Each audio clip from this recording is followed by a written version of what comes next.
DJ Win in the building. We got another episode. Got my dog Dreadlock Esco in the building. What's up, Dread? What's up with your Dreadlock Esco in the building? We live up in here. We got a guest in the building today. YDD. What's happening, man? What's going on? What's going on? Glad to be here. Where the name YDD come from? It comes from growing up. My dad's name was Young Dirty D, and it had like street influence behind it. So when I came up, they started calling me Young Dirty D, and it had street influence behind it. So with me leaving the streets behind and doing music, I really changed my name to rapper YDD, as in a better me. Oh, that's what's up. I like that, man. What city you from? I'm from Lake County. I'm from Mount Dora, Florida. Okay, Mount Dora. Okay, sure. Definitely, Central Florida. Central Florida. Like I was telling you earlier, I used to stay out that way a little bit. Out there in Deltona, man, in that area. Yeah. Me and my dog used to have a radio station in Orlando on Dan Dolls. You ever heard of them? Nah, I ain't really. Remember them Gangsters and Thug DVDs? Yeah, y'all was doing those? Yeah, that my dog Raylo them. Yeah, I know exactly what you're talking about. Yeah, my dog. Shout out my dog Raylo, man. So what's good with you, bro? What you got going? What you been working on? I've been pumping music like real lately, but I've been working on my main single, Zookeeper, featuring Moot Boy, and it's been getting good responses. So I've been going hard with it. Shout out my dog Moot Boy, man. That's my homie. We did several projects together. Yeah, most definitely. Shout out Moot Boy, man. Real solid individual. Yeah, definitely solid, man. My favorite project I did with him was Last Mohawk. So how did that feature come about? It was just some love type stuff, or you reached out to him, or? It was more so. I always been a fan of him. Like when I was younger, that's what was going on. You know what I'm saying? The Mohawk boys, like you say. You feel me? So with me being older and having a couple of dollars and saying I want to do the music, like I want to do a song with him. Like for me, it was something I had going on. But when I reached out, it was like I was in Atlanta at the time, and he was like, "Well, we on our way to Atlanta now. So what you really want to do?" And he was trying to call my bluff, so I like, shit, pull up. You feel me? Pull up. Hey, we gonna make it happen. But that created a vibe, you feel me? So once he got there, like the vibe was already there on some like, bro, you tried to put me on the spot. And we just went from there, like, and the record came out good because like the vibe was there. Yeah, he down to earth too, man. Yeah. Yeah, he's solid, but he definitely one of the most solid people that I've worked with in the whole industry, man. So you got a single that you're working with him right now, and so you got a project out too, right? Yeah, I got a project, and I recently released it on Audio Mac, and I'm not really sure what went wrong, but it came out late. It was all wrong. So now I'm really trying to wait till this virus over with before I even put it on iTunes. I just been promoting single after single off the album, while at the same time pushing the Zookeeper as the #1 single.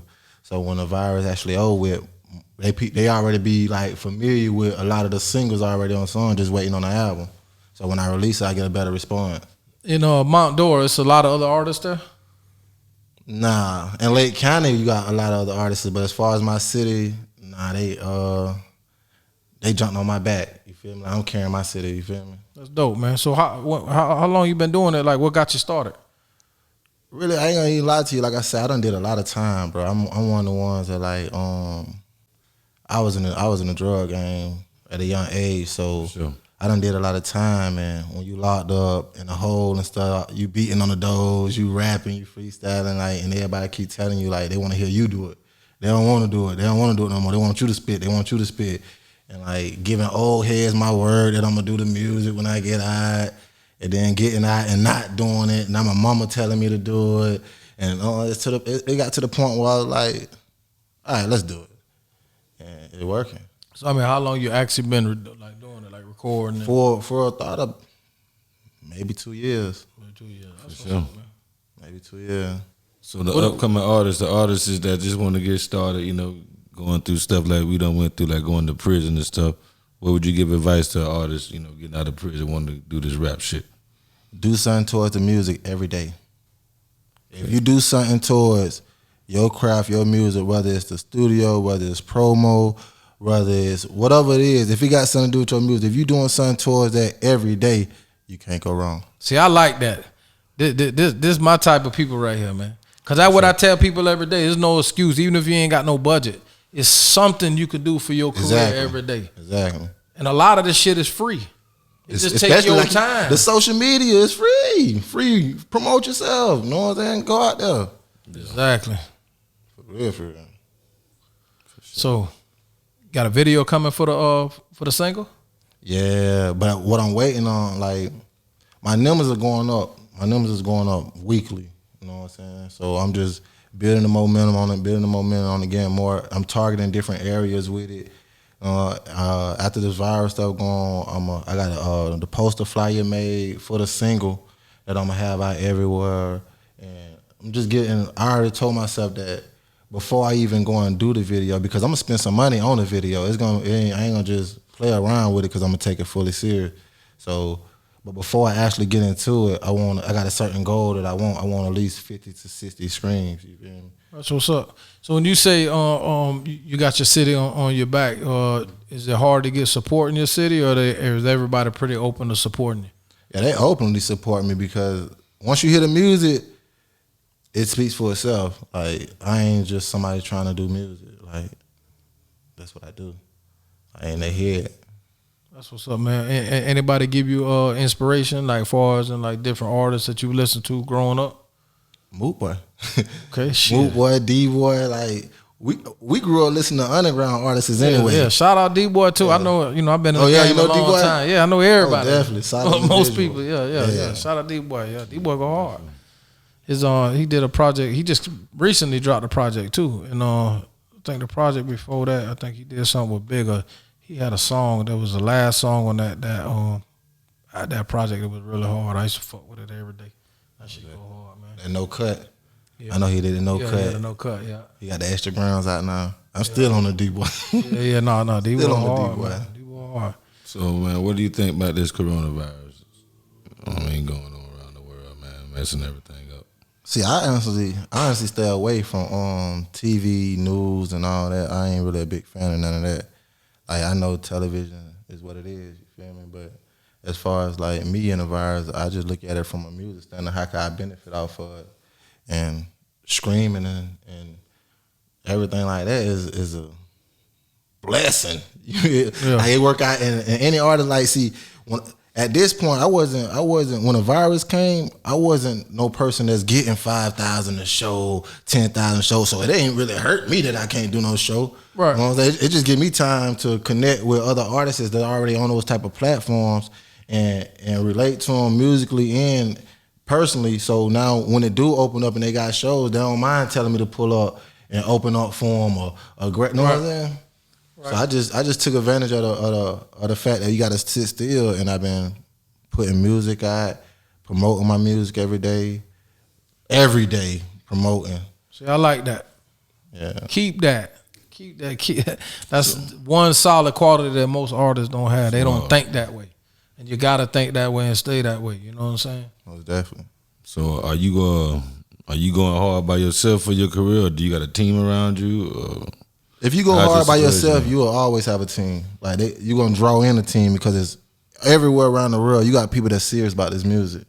So, and they only want to deal with other people that's serious. You know what I'm saying? So, with me being serious, like the manager I have, Ray, like, he's taking me serious because I'm taking myself serious. You know what I'm saying? He could do a lot for me, but he wanted to see what I could do for me. You know what I'm saying? What you gonna do for you? So, and then I just clean up the rest. I clean up the mess. You know what I'm saying? And it's been working. Like, I got a support system, like my family, friends, like even like I said, I ain't famous and all, but the fan base I do have, like, they have all kind of encouraging words for me daily in my inboxes. Like, they believe in me and they can't wait to see me do what they know I can do. You know what I'm saying? And it just motivate me to keep going hard. For sure. What's one of the hardest things that you had to overcome, like in the music? You know, something that you had to learn and just figure it out. Something you was able to do. Mastering the art of making a good song. Like, it's easy to go to the studio and make a song, but I learned that once you make that song, before you just rush to put it out, give it a day or two of listening to it and listen to all the kinks in it, and you listen to it strictly for errors, and then go back and clean up them errors. I like that. So what's your thought process when you go to record a record? That this is part one of the process. You know what I'm saying? Of making this record. Before I could take it to anybody, I go through it like 2-3 times each song. Like I might do like two studio sessions. Like this first studio session, I might drop 2-3 songs. My next studio session, I might be doing them same 2-3 songs, just cleaning them up. And yeah, I was gonna add this to it. When I heard I was gonna add, I take that off. You know what I'm saying? And we finna go clean it up. Like this ain't a session where I'm going to make another song. Nah, we still on these. You feel me? We gonna perfect these. Right. So you making sure it's right before it come out the studio. How important is mixing and mastering to you? That's incredibly important. You got people that ain't even gonna play your music because the sound you got to have equal quality sound. You got to sound like a song. Are the DJs important to you or no? Very important. When I first started this whole journey with music, I wasn't reaching out to artists. I was reaching out strictly to DJs. I'm pulling up to your spot. I'm pulling up to your strip club. I'm pulling up to your club, and I'm going straight to the DJ booth. Out of all the DJs that you've networked with, who do you feel like generally supported you the most? Oh, DJ Boo and DJ X Rated in Atlanta. I know X Rated. Yeah, they sincerely support me. Like they know they know my music. I noticed you, not to cut you off, but I noticed you talk about Atlanta. So did you live up there for a while? Yeah, I lived in Atlanta for about 2-3 years now. 2-3 years. Oh, so you still live in Atlanta now? Yeah. Okay, so what's the difference between Atlanta and down here? What made you make that move? Honestly, I made that move because I caught a case in Atlanta and ended up going to prison. That's why I went to prison in Atlanta. So I had to parole out in Atlanta. So when we paroled out there, I could have came back, but if I come back, I'm going straight to the streets. And that's what I knew. So with me knowing that and knowing I want different, I said, I'm going to try Atlanta out. And they embraced me. It's been nothing but love, like from artists to even civilians, just regular people in the street. Like it wasn't no confrontation. Like they embraced us, all love. Yeah. How important is God in your life? Do you go to church? Do you believe in God? Or? Yeah, God is the reason why I'm here. Like he's the reason why I'm doing music. He's the reason why I know it's gonna be a better tomorrow, even when it don't even look like it. You feel me? Like I have a daily, hourly relationship with God. You feel me? Like that's real. I go out signs and I constantly talk to him because he brought me far. I've been through a lot, bro. You know what I'm saying? And it's been way more rain than sunshine. But that sunshine was always a sign to me that it does get better. That's what's up, man. Goals for the rest of 2020 and going into 2021? To continue to elevate, continue to be able to look back next month and see my progress. And as long as I'm making progress every month, I'm doing something right. Continue to have my family blessed, continue to be able to be a support system, you know what I'm saying, instead of a headache. One thing they might not know about you. One thing they might not know about me is I help way more than I've been helped. Dope, I like that. Most definitely. That's I'm still in a good position. So people that you feel like taking advantage of you or whatever, don't even look at it like that because God got you. That's what's up, man. Shoot, man, we definitely appreciate your time, man. I Sure, appreciate the dope knowledge, man. You seem like a real good spirited person, man. Like you done made a good change with your life, man. I wish you nothing but good blessings, man. Just let the people know about the single again and your project and how they can get a hold of you and reach you if they want to work with you and stuff. All right, first off, the single out now on all platforms, whatever music platform you listen to is gonna be the rapper YDD featuring Moot Boy. It's called Zookeeper. The hottest thing I can say that. If you listen to rap, you're gonna listen to that. You know what I'm saying? You can find me on social media, rapper_YDD on Instagram and all other platforms, rapper YDD. Man, appreciate your time, boss.